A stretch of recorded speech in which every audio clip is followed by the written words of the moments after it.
हातिम, होबो और नादिरा सही सलामत उस धुंधवादी से बाहर निकल जाते हैं, लेकिन वे अपने एक साथी फकीरा को हमेशा हमेशा के लिए खो चुके थे।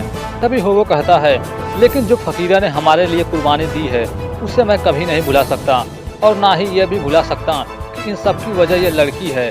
समझती क्या है अपने आप को? तभी हातिम कहते हैं, होबो, इसमें नादिरा का क्या कसूर है? तभी होबो कहता है, इन सब में कसूर नादिरा का ही है।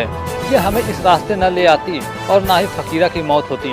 और होबो कहते हैं, तुम हमें हमारे हाल पर छोड़ क्यों नहीं देती, छोड़ क्यों नहीं देती, छोड़ क्यों नहीं देती, छोड़ क्यों नहीं देती। तभी नादिरा बताती है कि इस वक्त हम जमीन के ऊपर नहीं, जमीन के अंदर एक ऐसे गार में हैं जहां पर आवाज गूंजती है। तभी होबो कहता है, इसका मतलब अब हमें जमीन के अंदर सफर करना होगा। और कहता है, हातिम, हम जमीन के अंदर सर क्या पटक रहे हैं, हम तो दूसरे सवाल का जवाब ढूंढने के लिए आए हैं। चलो यहाँ से निकल चलते हैं, और मुझे तो भूख भी बहुत तेज लग रही है। तभी हातिम जमीन के अंदर काफी समय तक चलते हैं और चलते चलते एक कमरे के पास पहुँचते हैं जहाँ पर बहुत सारा खाना होता है। तभी खाना देखते ही होबो खाने पर टूट पड़ता है। तभी अचानक उस कमरे का दरवाजा बंद हो जाता है। तभी होबो कहता है, अरे ये तो हम यहाँ फिर फंस गए। वहीं दूसरी तरफ जफ़ार में पासा आता है। तभी दज्जाल कहता है, पासा, क्या फिर तू मुझसे कोई नया सौदा करने आया है? तभी पासा कहता है, सौदा तो वही पुराना है, एक बार मैं तुझे फिर से कह देता हूँ, दज्जाल मेरी बात मान ले वरना बहुत पछताएगा। तभी दज्जाल कहता है, पछताया तो मैं उस दिन भी नहीं था जिस दिन मैंने अपने माँ बाप को मार दिया था। तभी पासा वहाँ से चला जाता है। वहीं दूसरी तरफ जमीन के अंदर हातिम के पास कुछ लोग आते हैं। तभी वह होबो को देखकर कहता है, रानी को ऐसे ही हट्टे कट्टे लोगों की जरूरत है। वह तुम चारों को देखकर बहुत खुश होगी। तुम बड़े मोटे ताजे हो, तुम खाना खाओ, हम तुम्हें खाएंगे। तभी वे लोग हातिम और होबो और नादिरा को लेकर अपने महारानी के पास लेकर जाते हैं। तभी रास्ते में हातिम को बड़ी भयानक और खतरनाक आवाज सुनाई देती है। तभी हातिम के पूछने पर नादिरा बताती है, यह जमीन के अंदर रहने वाले चुड़ैलों की आवाज है। तभी वे लोग हातिम और उनके साथियों को अपने चुड़ैल मलिका के पास लेकर जाते हैं। तभी चुड़ैलों के मलिका के हुक्म के अनुसार वे लोग उन सबको शैतान हुबहू के पास लेकर जाते हैं। उसके पास ले जाकर उसके गुफा में उन सबको उनके सामने जाकर छोड़ देते हैं। तभी अचानक वह शैतान उनके सामने आता है जो बहुत ही खतरनाक होता है, जिसके सिर पर एक बड़ा सा सींग होता है और वह धीरे धीरे करके हातिम की ओर बढ़ रहा होता है। तभी वह उनके सामने आता है, जिसे देखकर होबो बहुत ही डर रहा होता है।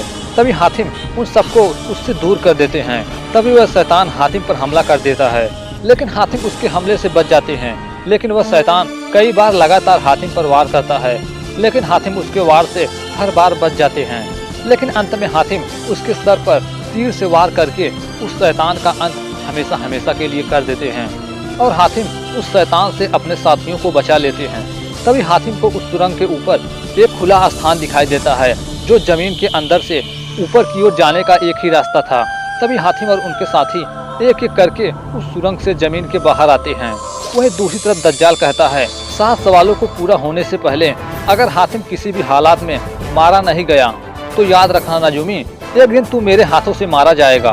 तभी नजूमी कहता है, इस वक्त हातिम की किस्मत ही नहीं उसके सितारे भी बुलंद है जादूगर बादशाह। पासा की भतीजी नादिरा और वह चमत्कारी बच्चा जब से उनके साथ हुआ है तब से हातिम की किस्मत इतनी बढ़ गई है कि पहाड़ जैसी रुकावट भी हातिम के सामने गुजर जाती है।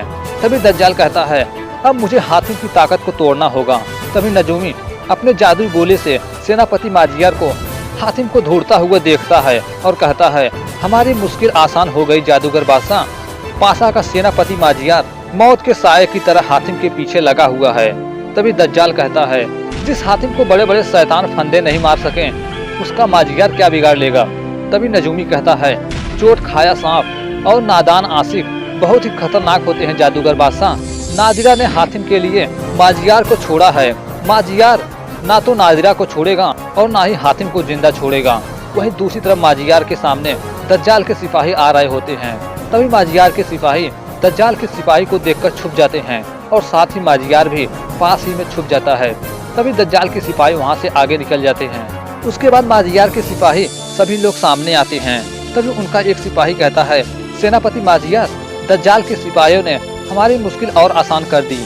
उनके घोड़ों की कदमों की निशान देखकर हम भी दज्जाल के सिपाहियों का पीछा करते करते उस चमत्कारी बच्चे तक पहुंच सकते हैं। तभी सेनापति माजियार कहता है, ऐसा सोचना हमारे लिए मौत को दावत देना होगा। दज्जाल के सिपाही शैतान का साया है, हमारा उनका कोई मुकाबला नहीं। हमारी उनकी मंजिल जरूर एक है, मगर रास्ते अलग अलग। वहीं दूसरी तरफ हातिम जमीन के अंदर से निकलकर आगे बढ़ रहे होते हैं। तभी उनके सामने खुले मैदान के बीच एक तालाब दिखाई देता है। तभी नादिरा और हातिम उस तालाब के पास जाते हैं और पास ही में वह छोटा बच्चा और होबो साथ ही दोनों बैठ जाते हैं। तभी कुछ समय बाद वहाँ माजियार आता है और वह उस बच्चे को घोड़े पर लेकर भाग जाता है। तभी होबो कहता है, हातिम उस बच्चे को बचाओ, माजियार उसे लेकर भाग रहा है। तभी हातिम जैसे उसका पीछा करते हैं, तभी उनके सिपाही हातिम को रोकने की कोशिश करते हैं। जब तक हातिम उन सैनिकों से भिड़ते हैं, तब तक माजियार उस बच्चे को लेकर भाग चुका होता है। तभी अचानक हातिम के सामने कोई प्रकट होता है। तभी वह कहता है, तो वे लोग उस चमत्कारी बच्चे मकीरा को उठाकर ले गए। तभी होबो कहता है, मगर आपको ये कैसे पता? तभी वो बताता है, मैं सफेद जादूगर जुलान हूँ, मकीजों ने मुझे मदद के लिए पुकारा था। तभी हातिम कहते हैं, हमें अफसोस है कि हम आपके अमानत को आप तक नहीं पहुंचा पाए।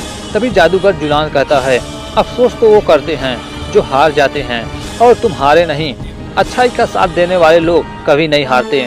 मकीजों को दुश्मनों से बचाकर तुम लोगों को अपनी जिम्मेदारी पूरी करनी है, उसे 7वां जादूगर बनाना है।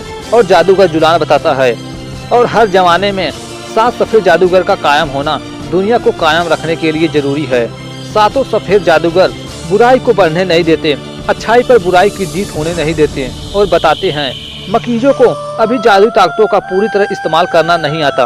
वह अपने 11वें जन्मदिन पर अपनी सारी शक्तियों का इस्तेमाल करना जान जाएगा। इससे पहले दुश्मन उसे भेंट चढ़ाएं, तुम्हें मकीजों को बचाना होगा। और कहते हैं, इसके लिए मैं तुम्हें एक चमत्कारी हथियार भेंट दूंगा जो मेरे जिस्म के हड्डियों से बनेगा। तभी हातिम कहते हैं, मतलब आपकी मौत? तभी जादूगर जुलान कहता है, नहीं, मैं मरूंगा नहीं, मेरी आत्माएं इस जिस्म को छोड़कर किसी दूसरे जादूगर के जिस्म में चली जाएंगी जिसने अभी जन्म लिया होगा। और कहते हैं, हातिम मेरे जिस्म से बनने वाली हथियार से तुम बड़ी से बड़ी शैतान की ताकत को भी खत्म कर सकते हो, मगर उसका इस्तेमाल सिर्फ एक ही बार किया जा सकता है, इसलिए तुम उसका इस्तेमाल सिर्फ पासा पर ही करोगे और किसी पर नहीं। तभी हातिम जादूगर जुलान के हड्डियों से बने हथियार को लेकर वहां से निकल जाते हैं। वहीं दूसरी तरफ रात के वक्त सेनापति माजियार उस बच्चे को बादशाह पासा के सामने हाजिर करता है। तभी अचानक उसके महल में एक तूफान का संकेत मिलता है।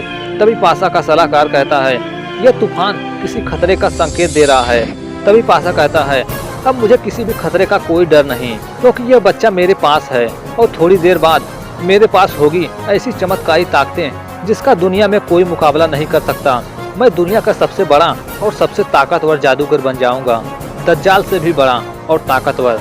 तभी वहाँ एक मंत्री आता है और बताता है, बादशाह पासा बाहर चलकर देखिए। तभी पासा बाहर जाकर देखता है तो वह पाता है कि महल के बाहर हातिम, होबो और नादिरा आई होती हैं। तभी बादशाह पासा नादिरा की आंखों की शक्ति छीन लेता है। उसके बाद वो अपना महल जमीन से उखाड़कर वहाँ से लेकर गायब हो जाता है। और हातिम, होबो ये सब कुछ देख ही रहे होते हैं, लेकिन वह कुछ भी नहीं कर पाते हैं और वह महल लेकर वहाँ से गायब हो जाता है। तभी हातिम कहते हैं, नादिरा अब हमारे पास वक्त बहुत कम है। तभी नादिरा अपने बंद आंखों की शक्तियों की मदद से उस महल की तलाश करती है कि वह महल इस वक्त है कहाँ, लेकिन नादिरा कुछ भी नहीं देख पाती क्योंकि पासा उसकी सारी शक्ति छीन लिया था। तभी उन्हें आवाज सुनाई देती है, चले जाओ चले जाओ, आरगोइस तुम्हारी मौत दूर दराज का राजकुमार बनकर आ रहा है। तभी हातिम उसके पास जाते हैं। तभी वे लोग उनसे पूछते हैं कि कौन हो तुम। तभी हातिम अपना परिचय देते हैं कि मैं हातिम यमन का शहजादा हूँ। तभी वे लोग बताते हैं, यमन के शहजादे हातिम, तुम ही आरगोइस को खत्म कर सकते हो, उसने हमारी आंखें हमसे छीन ली हैं। और यह भी बताते हैं कि यहाँ बहुत पहले एक भविष्यवाणी का ऐलान हुआ था कि किसी दूर दराज के देश से एक राजकुमार आकर आरगोइस और उसके जुल्म की हुकूमत को खत्म कर देगा और हमारी आंखें हमें वापस लौटा देगा। तभी हातिम कहते हैं, लेकिन मुझे जल्द से जल्द पासा का तलाश करना है। तभी वे लोग बताते हैं, अगर आप पासा तक पहुंचना चाहते हैं तो आपको आरगोइस का सामना करना पड़ेगा, क्योंकि वह आरगोइस असल में पासा का सौतेला भाई है और आरगोइस ही तुम्हें पासा के महल तक पहुंचा सकता है। इसलिए आरगोइस के अलावा बिना किसी की इजाज़त के कोई भी पासा के महल में प्रवेश नहीं कर सकता। इसलिए आपको आरगोइस का सामना करना ही पड़ेगा। तभी वे लोग हातिम को आरगोइस के पास लेकर जाते हैं। वहीं दूसरी तरफ पासा का महल किसी दूसरी जगह पर जाकर रुकता है और वहां पर स्थापित होता है। तभी महल के अंदर पासा कहता है, माजियार, इन जंगलियों की चीखों की आवाज सुन रहे हो तुम? ये हमें मौत और बर्बादी का पैगाम सुनाते हैं। तभी माजियार कहता है, वह चमत्कारी बच्चा तो आपके पास है, फिर मौत का डर क्या है? तभी पासा कहता है, पहला डर हातिम का है जो इस बच्चे के पीछे पड़ा है, और कहता है, शायद तुम भूल गए हो माजियार, वो गद्दार नादिरा भी उसके साथ है। वो हमारे कई राज जानती है और उससे भी बढ़कर उसके पास वह जादुई हथियार है जिससे वह बड़े से बड़े शैतान को भी खत्म कर सकता है। और कहता है, सबसे बड़ी परेशानी की बात तो ये है कि इस मकीजों की कुर्बानी देने का जिस घड़ी का इंतजार हमें बरसों से था, वो घड़ी दिन में आ रही है। तभी माजियार कहता है, तो आप उस बच्चे को भेंट कैसे चढ़ाओगे? तभी पासा कहता है, भेंट तो मैं दिन में ही चढ़ाऊंगा, क्योंकि उस शुभ घड़ी के वक्त चांद धीरे धीरे सूरज को ढक लेगा। सारी दुनिया को रोशनी देने वाला सूरज चांद के साए में थोड़ी देर के लिए काला सूरज बन जाएगा और कुछ पलों के लिए हर तरफ दिन में भी रात हो जाएगी। और यह वही शुभ घड़ी है माजियार, जब हमें उस बच्चे को भेंट चढ़ानी होगी और सूर्य ग्रहण की ही रात को मैं फिर से जिंदा हो जाऊंगा। वहीं दूसरी तरफ हातिम को वे लोग आरगोइस से मिलने के लिए ले जाते हैं। तभी उनके पहरेदार बताते हैं, बादशाह आराम कर रहे हैं, मगर इसे आराम नहीं कहते क्योंकि उनकी सैकड़ों आंखें सोते वक्त भी कुछ आंखें खुली होती हैं। वहीं दूसरी तरफ आरगोइस सो रहा होता है और वह अपने सेवकों के साथ बड़ी ही बदतमीजी से पेश आ रहा होता है और वह अपने ही लोगों के साथ बदतमीजी करता है, उन्हें पैर से मारता है, उनके साथ नाइंसाफी करता है और कहता है, मेरी एक बात याद रखना, मैं सो भी जाऊं तो मेरी हजारों आंखें खुली रहती हैं, मेरे पास बहुत आंखें हैं। और यह सब कुछ हातिम देख और सुन रहे होते हैं। तभी होबो उन सबसे पूछता है, क्या आरगोइस अपनी आंखें कभी नहीं बंद करता? तभी वो लोग बताते हैं, नहीं, कभी नहीं। तभी हातिम कहते हैं, अगर आरगोइस की आंखें हमेशा खुली रहेंगी तो हम अपना काम कैसे करेंगे? वो हमारे कब्जे में कैसे आएगा? तभी वे लोग बताते हैं कि एक तरीका है, हमें कुछ वक्त के लिए आरगोइस को अंधा करना होगा। और वे लोग बताते हैं, आरगोइस के चारों तरफ एक सुरक्षा कवच है, जब तक आरगोइस की आंखें खुली रहेंगी तब तक वह सुरक्षा कवच भी उनकी सुरक्षा करता रहेगा, मगर जब आरगोइस की आंखें बंद हो जाएंगी तो उनकी सारी ताकतें खत्म हो जाएंगी। और वे बताते हैं, इसलिए उसने हमारी आंखों की रोशनी छीन ली। और वे लोग और भी बताते हैं, अगर आरगोइस की जादू जाल को तोड़ना है और ये तभी होगा जब आरगोइस की सारी आंखें बंद होगी, और ऐसा करने का सिर्फ एक तरीका है, अगर कोई किसी तरह परछाइयों की एक ऐसी शक्ल बना दे जो बिल्कुल असली लगे, तो आरगोइस की खुली आंखें भी धोखे का शिकार हो जाएंगी। तभी होबो कहता है, यह तो मेरे बाएं हाथ का खेल है। अरे ऐसे छोटे मोटे जादू तो मैं भी कर लेता हूँ। मैं अपने जादू से ऐसी झूठी चीजें बना सकता हूँ जो तेज से तेज नजर वाला भी धोखा खा जाए और देखने वाले को ऐसा लगे कि वह असली है।